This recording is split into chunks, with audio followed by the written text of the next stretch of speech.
Hi, everyone, and welcome to Plauti Summer Release Product Webinar.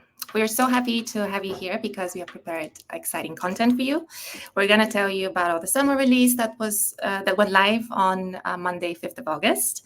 And we're going to actually show you and demonstrate you all the updates to kind of inspire you to try them out with your own products. So let's get started. First off, my name is Martina Beleva, and I am your, there we go. And I am product marketing manager at Plauti, but I'm also your host for today. And I'm here with Ruben, who is our product manager and our demo expert. And he is the one that's going to actually demonstrate all of the exciting updates that we've released in the summer release. Now, before we get started, I have a few housekeeping items that I want to share with you. For everybody that is joining today and for everybody that has registered for the webinar, we are actually recording it, and we're going to send you a link with the recording at the end. So if you would like to rewatch it or share it with the rest of your team, you can always do that. We've also set some time at the end of the webinar for questions, but you can ask them throughout the webinar, throughout all the updates. If you think of something, just place it in the comment section, and we'll make sure to try and answer all of your questions. If it happens that we don't have the time to go through all of them, we will definitely make sure to get in contact with you because we are always very happy to help and to get in touch with you. I think those are the housekeeping items that we wanted to share with you. Just sit back and enjoy because we have a lot of exciting things to share with you. On today's agenda, we're going to start with a short introduction about who we are and what we do for all the new joiners and for people that are not very familiar with us yet. And then we're going to jump into the actual updates from the summer release. As I mentioned, we're going to tell you what the updates are, and then Ruben has prepared some really interesting real business life use cases that you can do to try to make you understand better the value of the updates. And as I mentioned before, Q&A time at the end. So what is Plauti? So we are the company behind Plauti Data Management Solutions. We are a proud Salesforce ISV partner. Since 2012, we've been on the market. We have quite a lot of experience, and we have quite a lot of customers, more than 2,500 across the globe, but also across different industries. We are sitting here headquartered in the Netherlands in Arnhem at the moment, but we also have offices in Portugal, in Lisbon. We have 4 different products that kind of compile in our product suite. Probably the most known one that all of you have heard of is Duplicate Check. We also have Record Validation and Data Action Platform. Our products are native to Salesforce, and we're very proud to have had our business for over 12 years now. But speaking about our products, we wanted to share a very exciting update with you that you might have already heard because the word has been out for a few weeks now. We've added a new app to our product suite, an app that simplifies and automates the assignment of leads, contact, accounts, opportunities, and cases in Salesforce. We're extremely happy to share with you that we have just acquired Super Round Robin. And what makes us even more excited about this acquisition is that we know that accurate lead routing and assignment are crucial in Salesforce because you get the right team members to handle the right opportunities at the right time.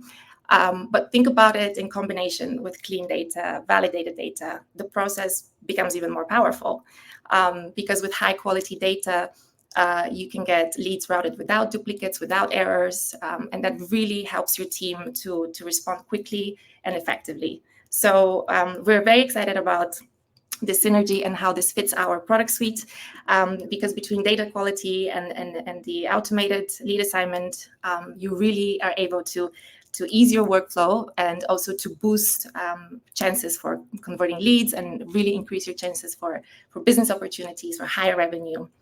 So a lot of exciting things. If you want to learn more about Super Round Robin, you can always go to plauti.com and check out our website. The app is also listed on the App Exchange, so make sure to also check it out there. And if you really want to get a full-on experience with it, we have a webinar planned for the 4th of September. So keep an eye on our socials and make sure you register for the webinar and get a full-on understanding of the benefits of the Super Round Robin, and also see it in action with a special demo.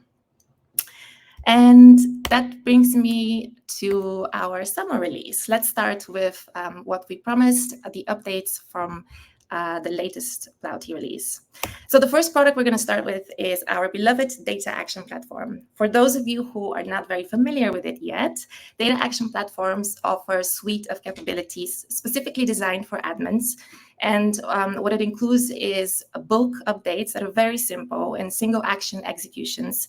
Admins can handle a lot of data manipulation. And the best part is that it works on small data sets, but also on very large ones.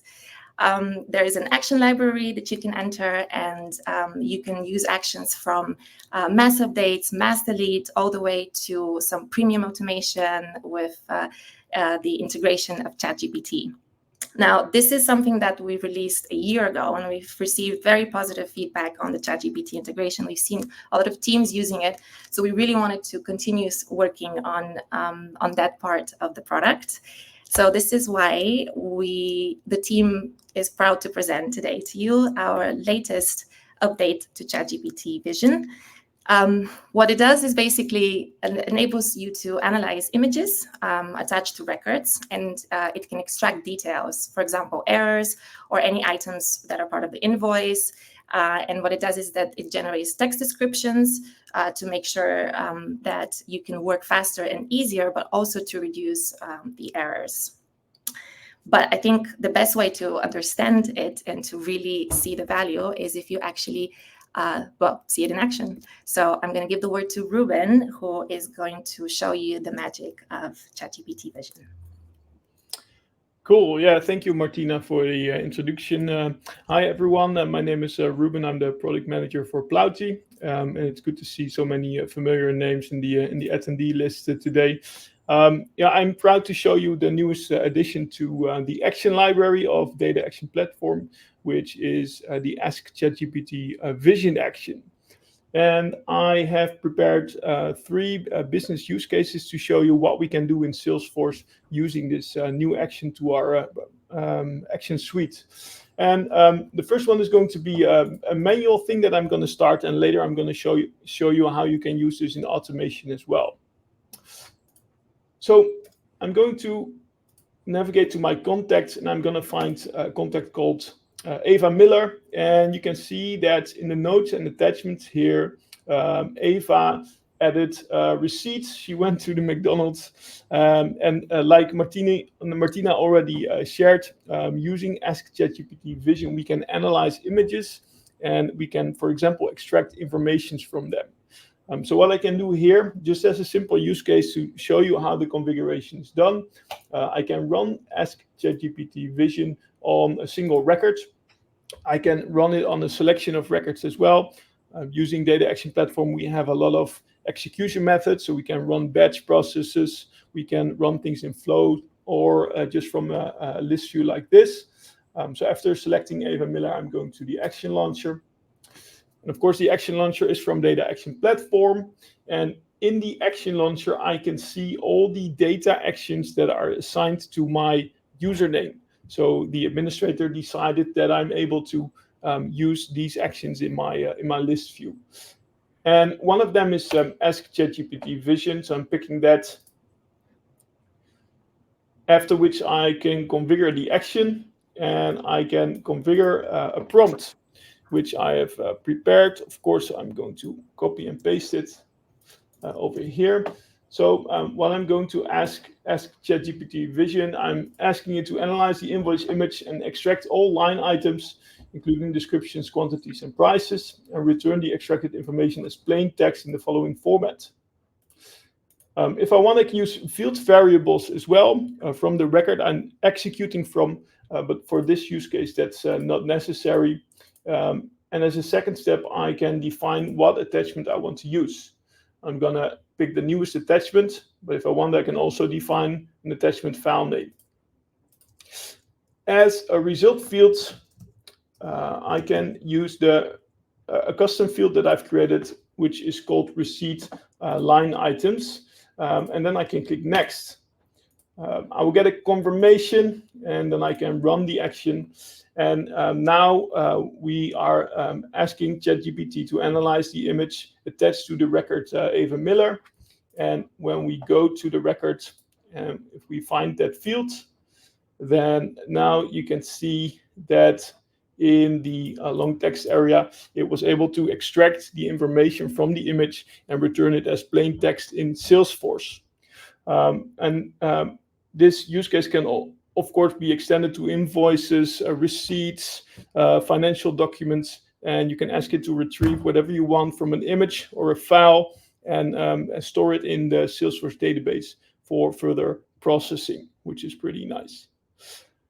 Now, like I said, we can implement data actions from Data Action Platform in many different ways. And one of them is via Salesforce flows. And the next business use cases is, for example, for when you are working in the insurance industry and you have to do a damage assessment based on an image coming from a customer, from a client. So maybe I'm an insurance adjuster at this point. We can ask ChatGPT Vision to analyze an image and to help in assessing the damage in text. So that's what I'm going to do. So I have a quick action here which opens that flow, new vehicle damage assessment. And I'm going to upload first an image of a vehicle damage. So I'm going to use the upload component from flows. I'm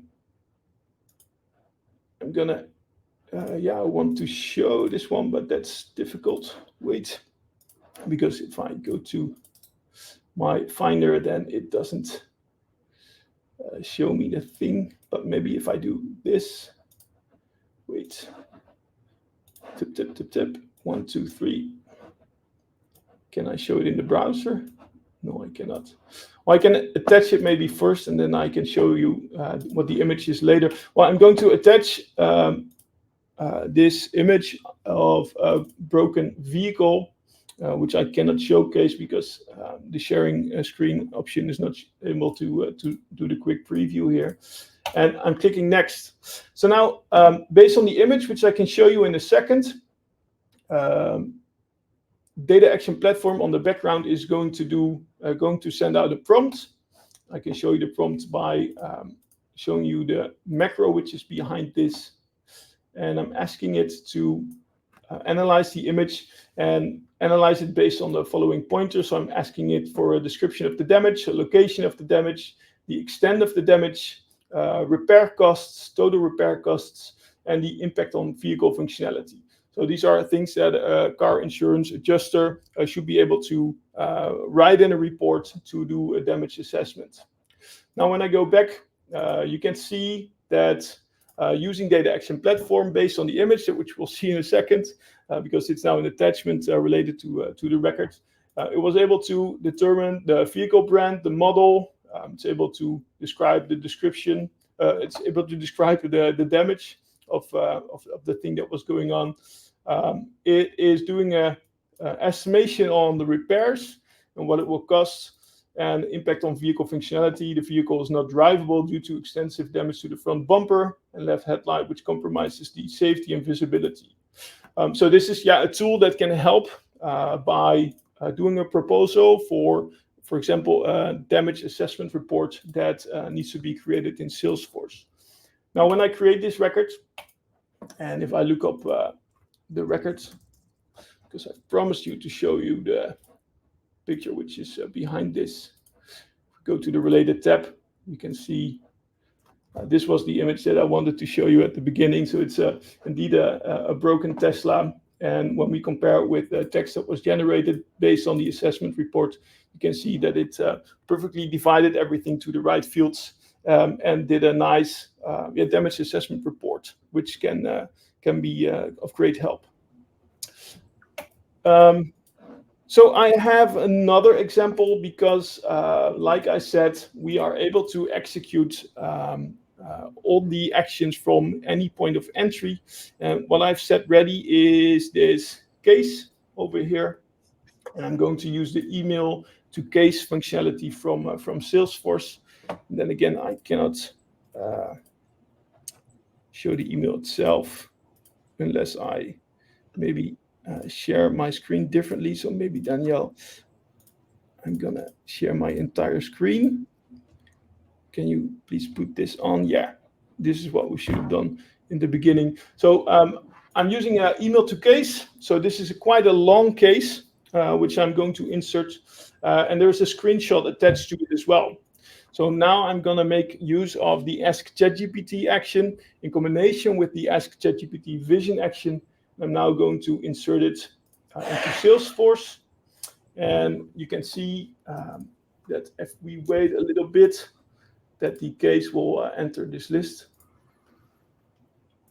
Usually it takes about 5 to 10 seconds.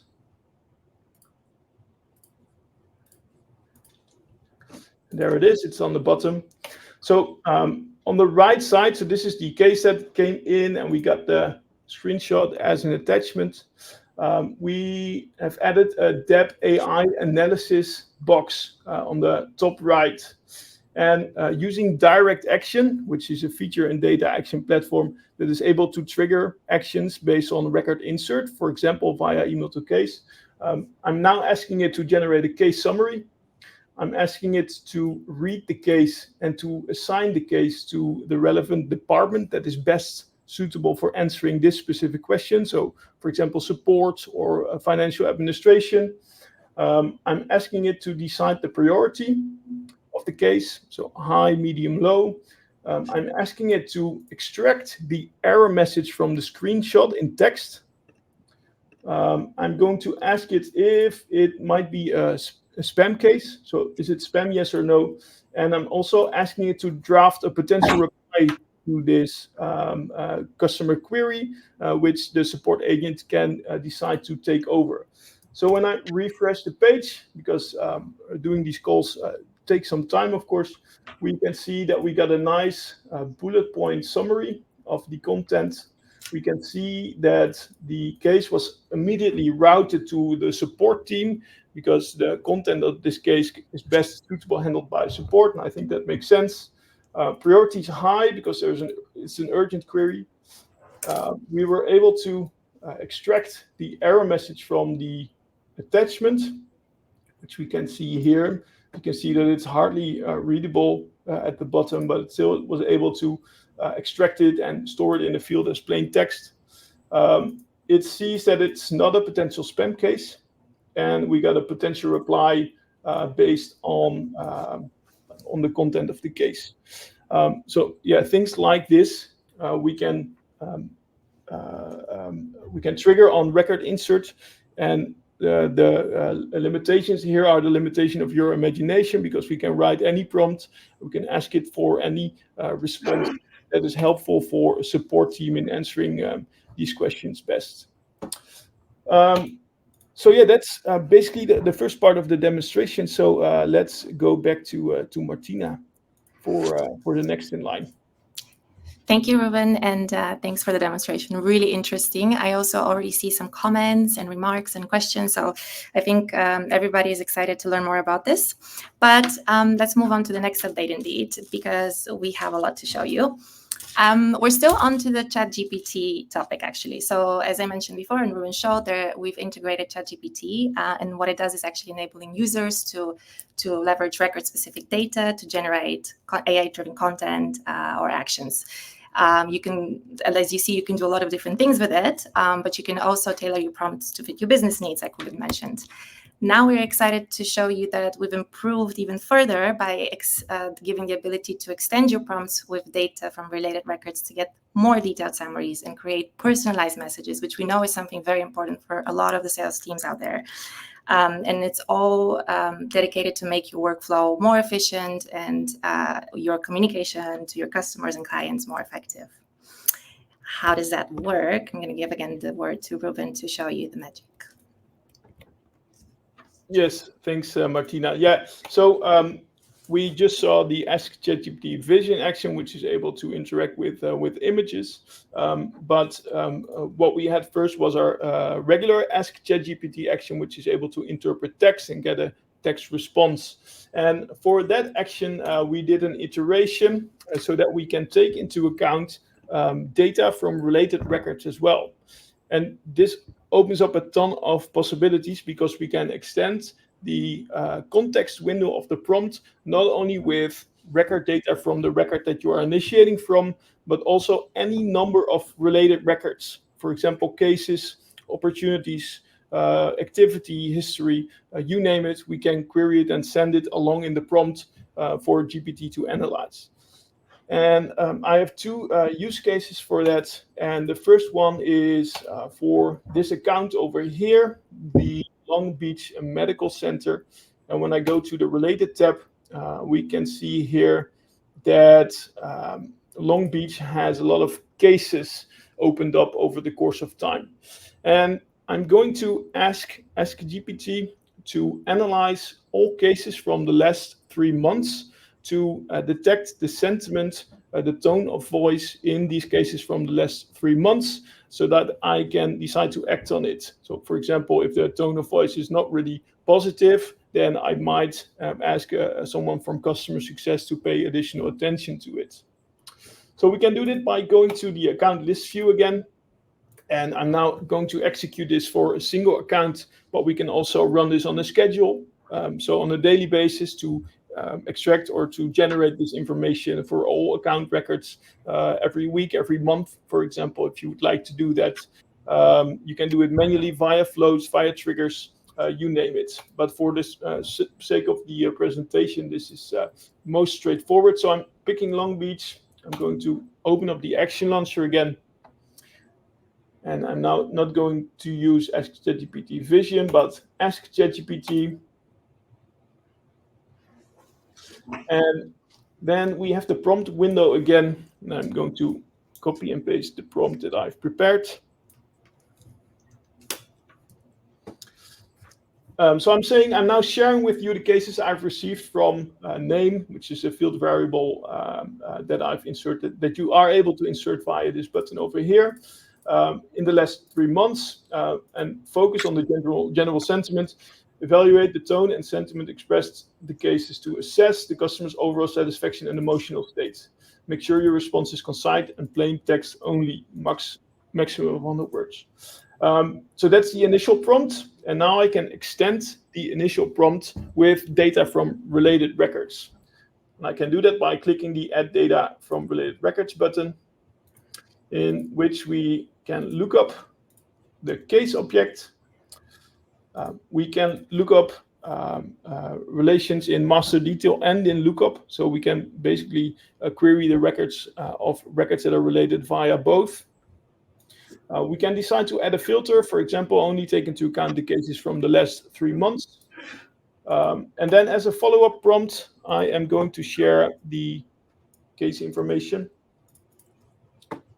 And that's going to look like this. So I'm going to share the case subject, description, and the case reason. And then I'm going to prepend with next case because we're going to loop over the records that meet the criteria of selection. We're going to extend the prompt with this information. As a result field, I've created a custom field called Case Analysis Sentiment Last 3 months. Now I'm going to run this manually, but I can also do this on a trigger, for example, or on a schedule to do this once in every month to get updates in all the accounts automatically. So when it's finished, I can now access Long Beach Medical Center, and then we can see that the general sentiment across the cases from Long Beach Medical Center is one of urgency and concern. The tone is professional, but reflects a high level of dissatisfaction. Well, that's not good news, but it is how it is. So it was able to loop over. I think there were over 10 cases in the last 3 months. And it based this analysis on the content of all these cases combined. So that's pretty cool. Another great example I have is the ability to draft personalized email communication based on related records. And an example that I have is here for Harper Harris. And if we go to the orders for Harper, you can see that Harper ordered 3 pairs of shoes, being the Air Max, Air Jordan, and the Blazer in the last few years. So what I want to do now, I want to ask ChatGPT to generate an email body, a personalized email to notify Harper that there is a new shoe range from Nike live on the website. But I want this message to be personalized based on his order history. So that's what I'm going to do. So again, I'm going back to the list view, but if I want, I can run this on my entire database at once. Going to the action launcher, clicking Ask ChatGPT. And I'm going to copy and paste my prompt, which is going to be this one. So please draft a personalized email to first name, last name, in which you invite first name to review the new shoe range from Nike that is now live on the website. Do not use a salutation nor a greeting at the end. Return plain text and no markup. And to personalize the email, please use the context of first name's order history. Be creative.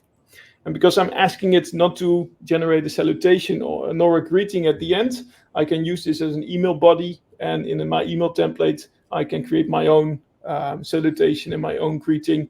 And I can also, for example, paste in the link to the website with the new shoe range assortment. So that's that, but I would have to attach data from related records as well. And I'm going to look up the order object. And again, I can add a filter to only maybe take into account orders of a certain types, maybe only the shoes and not the whatever he ordered. And then as a follow-up prompt, I'm going to paste in order information, which is going to be the order name and the order date. As a result field, I have a personalized email body field, which I can use, and the response will be stored there, which I can later use in my email template. So I'm going to start it. So it's now looping over all related orders that meet my criteria, and it's basing its answer based on that. We can go to the details, and then we see a nice message. Hope you're doing well, Harper. We noticed you have a keen eye for iconic footwear, especially with your recent purchases of the Nike Air Jordan and Nike Air Max in August.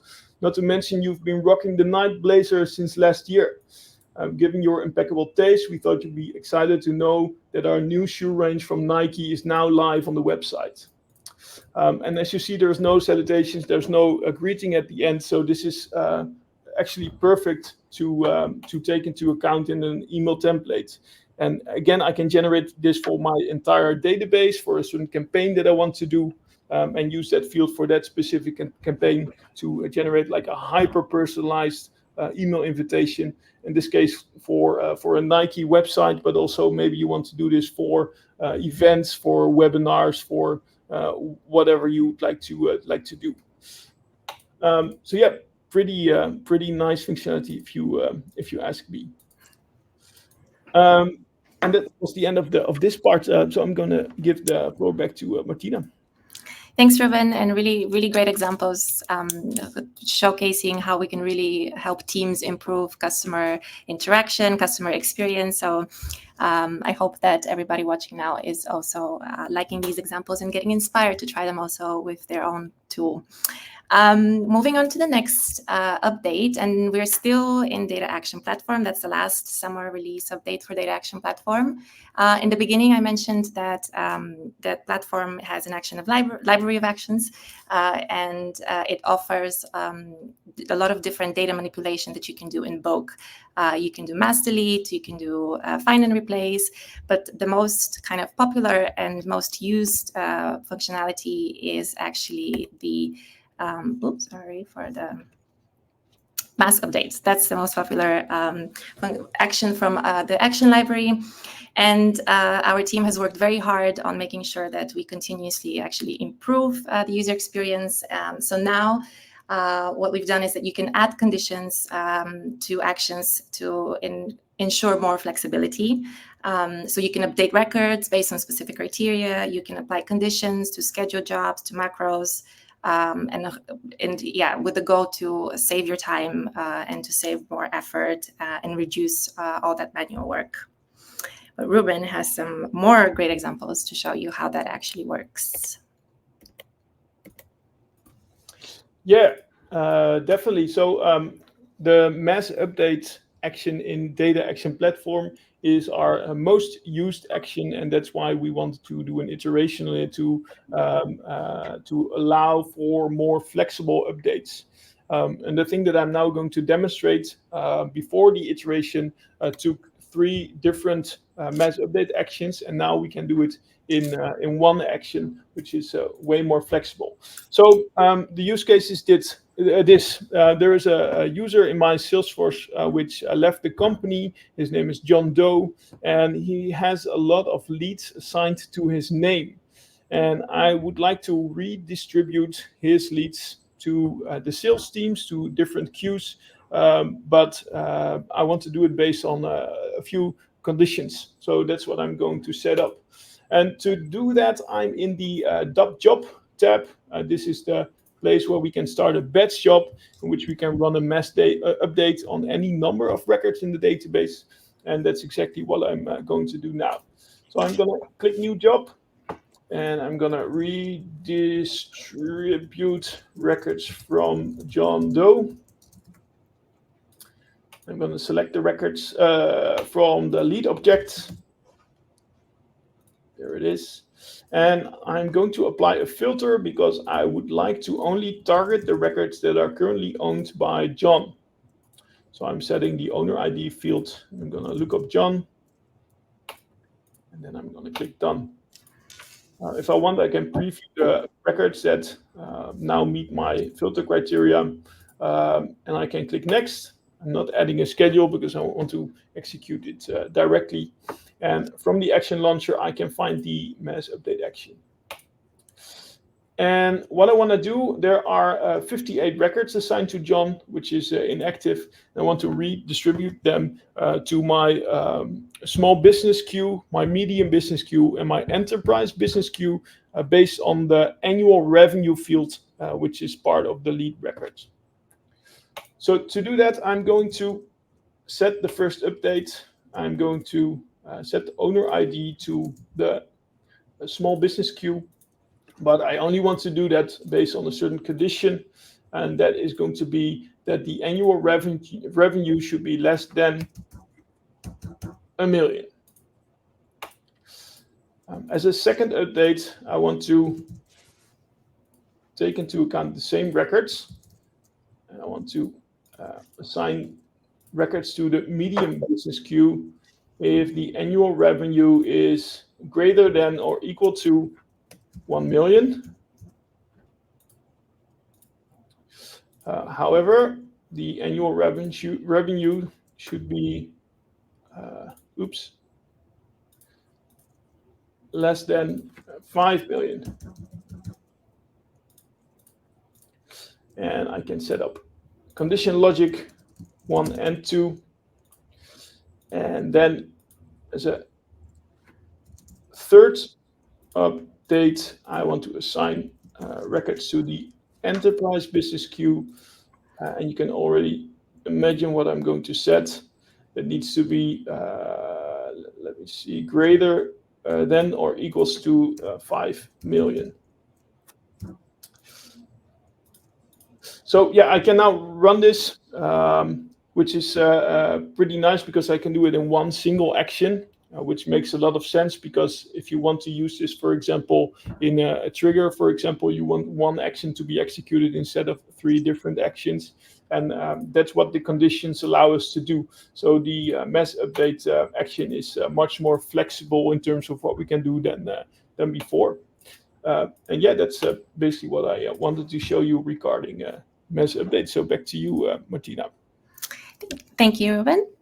Okay, moving on to the next product we have with a summer release update too, and that is record validation. Now, for those of you who don't really know that much about record validation, this is our solution that validates. It formats emails, postal addresses, and phone numbers, and then it validates them. Why the goal of it is that you can not only reach a higher level with data confidence, but also make sure that you really achieve your best targeting, best segmentation in your campaigns. So actually is a powerful tool to help with your marketing team to be able to reach effectively prospects with the correct and valid information. Now, the update from the summer release is regarding job results. The team has worked very hard on improving the user interface and now allowing actually to have access to validation results per record and in total. You can save only the validated parts that meet your criteria. And in this way, we're making sure that you're reducing your errors and actually speeding up the process in the hopes of improving even more your data management and accuracy. So how does that better user interface look like? Ruben will show you now. Yeah, so record validation indeed is our tool to do validations on physical addresses, phone numbers, and emails. And we're now looking at the record validation job, which is our batch feature that is able to do these validations on any number of records. And I already ran one of these jobs to validate some leads. And we can see that after I access the results, we have a brand new interface. And for record validation users, it's a lot similar like the RV Live feature, which we had a new update for at the beginning of the year.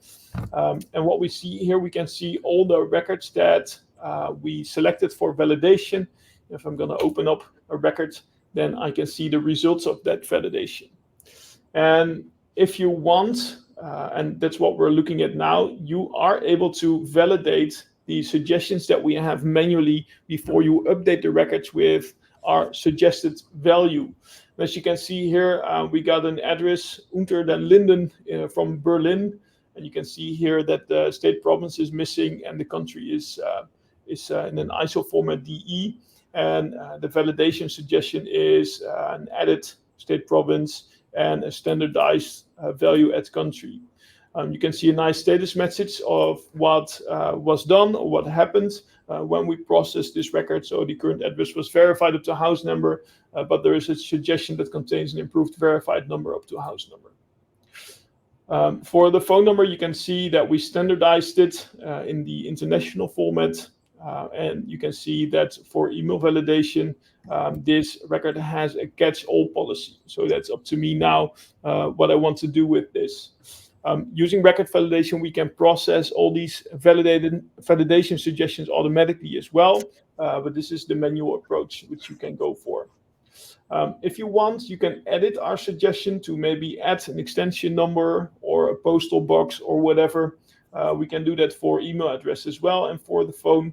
And by toggling these toggles here, true or false, we can decide if we want to take over these suggestions in the updated records. Now, maybe we can see another example here.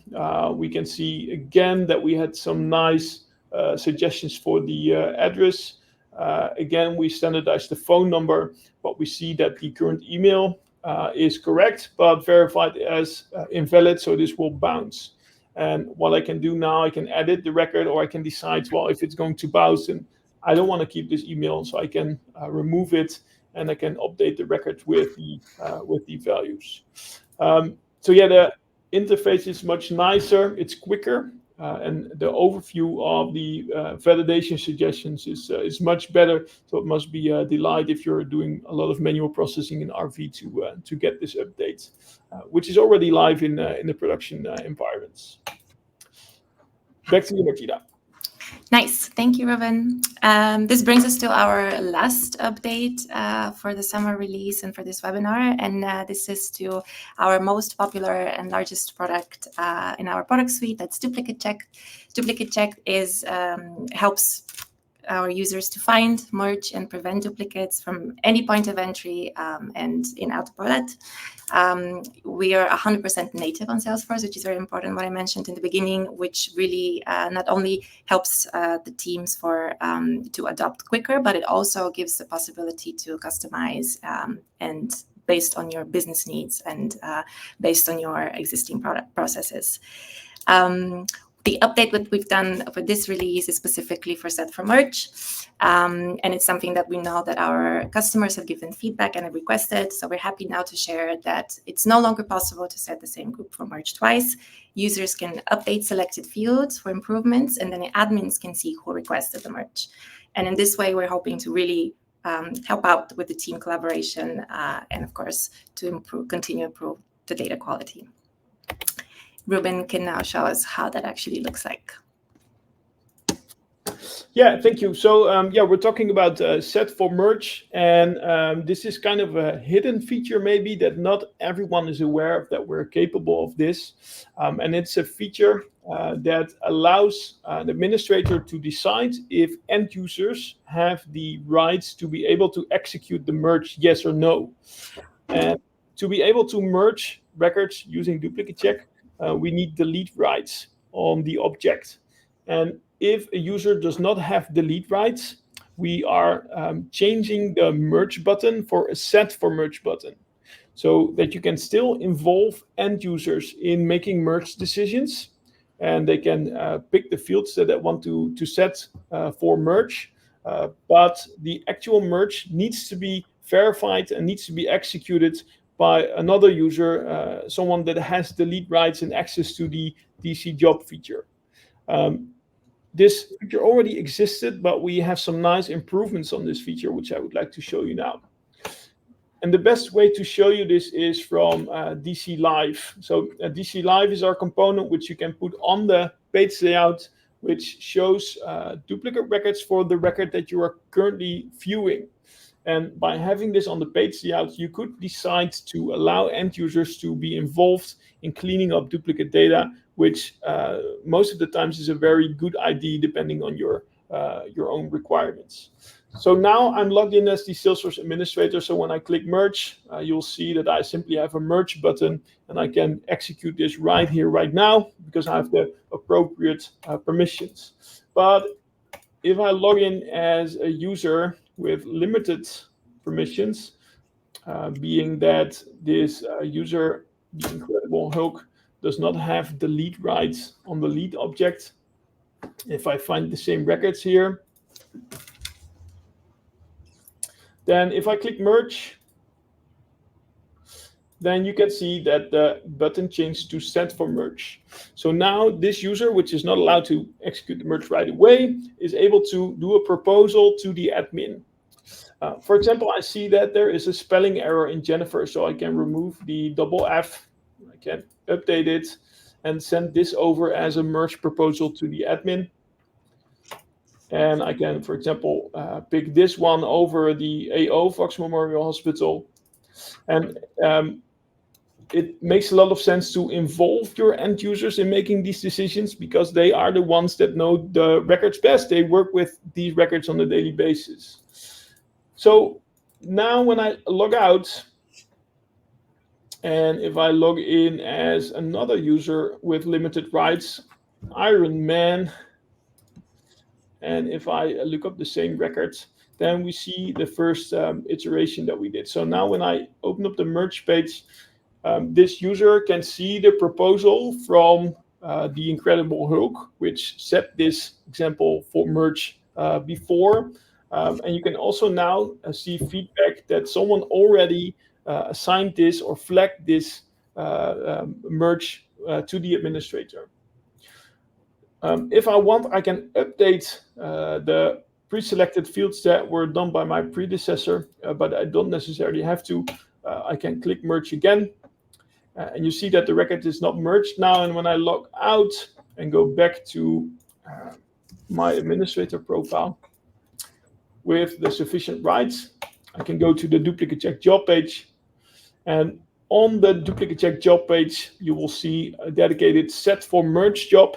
We will create one job in which we will add all the merges that were set for merge by end users without the sufficient rights.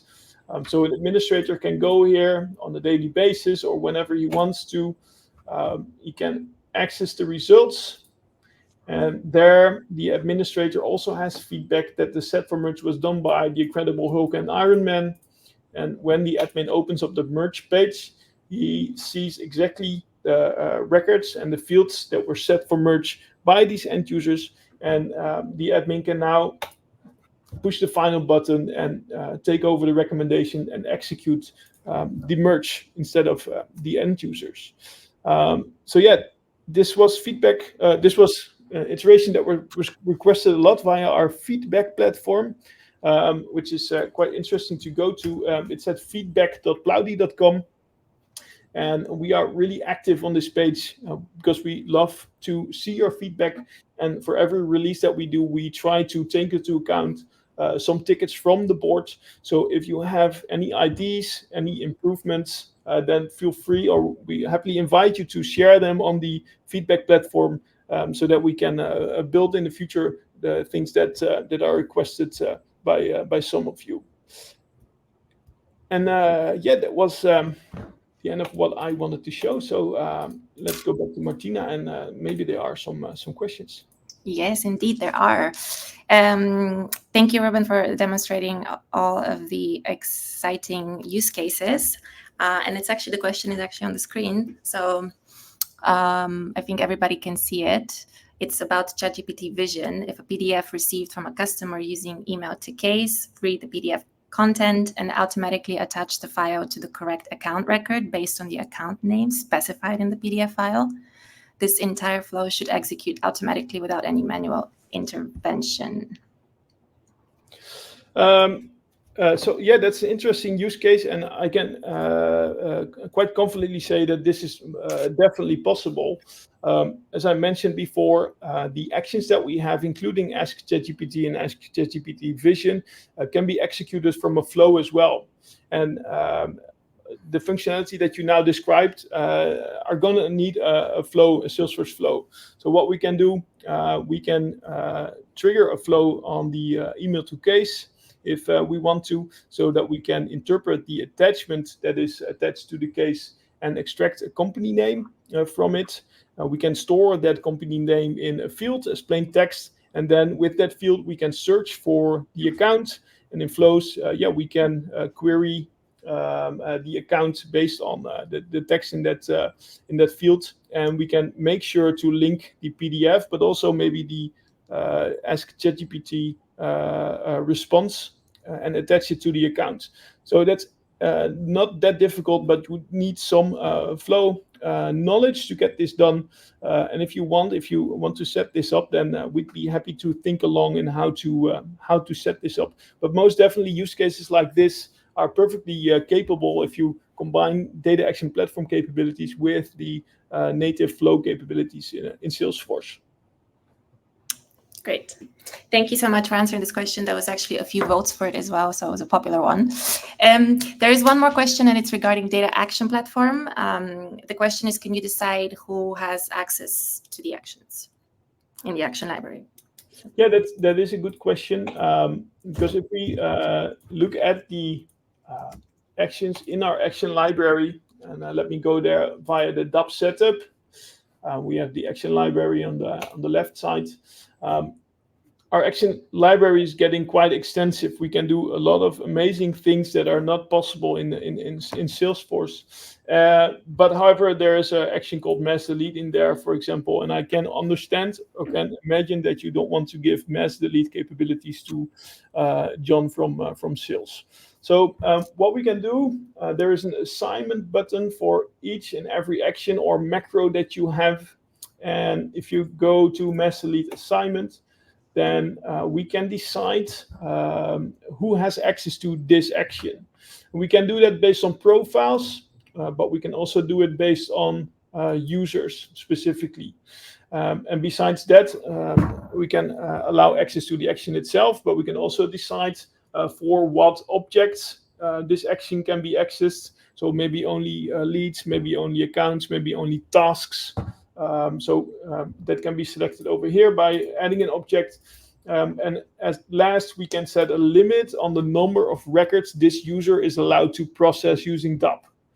So for example, if you use mass convert and you want to give mass convert capabilities to sales, then you can set a process limit to 10 so that the user from a list view is not able to mass convert more than 10 records at a time via list view.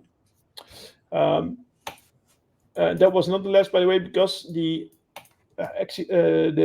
execution method can be assigned as well. So you can decide that the analytics cloud integration user, but that's not the best example, but let's say the limited user here is able to run mass delete only from the job and not via scheduled job list or vice versa. So there is quite an extensive access management feature in DAP. So make sure to check it out. Nice, thank you. There's one more question from Niels, and I think it's related to the ChatGPT use case that you demonstrated with the Nike shoes. But I'm not sure if if that question, now that we're after the demo, makes a lot of sense. So maybe we can. Well, I understand Niels' question. So the demo that I did was quite straightforward and simple. And I understand that normally you would have to query the order lines, which are part of the order object, which we can do as well. So that's not an issue. And you are definitely correct in your suggestion, Niels. Nice. Thank you. And okay, final question. It's actually about Super Round Robin. And the question is, does it work together with existing data management workflows, or how can it actually work together with existing data management workflows? Yeah, that's an interesting question. And we indeed acquired Super Round Robin. So to our product suite, we now have routing capabilities. And that makes things for us really interesting because we, of course, have duplicate check, which is able to deduplicate. We have record validation, which is able to standardize and validate the information. We have all the actions from the action library. So we can do data manipulation. We can do so many things from the action library itself. And now we have Super Round Robin as well. And we can make sure that they work together, and we can decide the order of execution. And what we can do now, because we acquired Super Round Robin, so let's say a record comes in via a web form. Someone applied for a brochure on the website, for example. So the record is coming in. We can make sure to validate the information, so the address, email, the phone number. We can then make sure to deduplicate the record so that we are sure that it's a unique record. We can then apply any of our data actions to it for doing improvements to the data or to do some GPT analysis on the record itself. And then at the end, we can route it to the appropriate user in Salesforce. So we have a very extensive routing tool, but everything we can do before we can route enable you to route a really high quality record that is ensured unique, validated, manipulated if you want to. So by having this added to our product suite, I think we have the best routing tool that there is, because we can ensure that the record that is routed is going to be the best record you can imagine. Great. Thank you so much. And I think that's what all we have prepared for today. We are almost at the end of the hour. So we just want to say a big thank you for everybody that joined us today. We really hope that you enjoyed all the updates and all the demonstrations. And once again, like Ruben mentioned, make sure to stay in touch with us and provide us feedback on your experience with the products. Make sure to check out the website if you need more information on any of these updates. And we'll hope to see you very soon. Thank you guys. Bye-bye. Bye.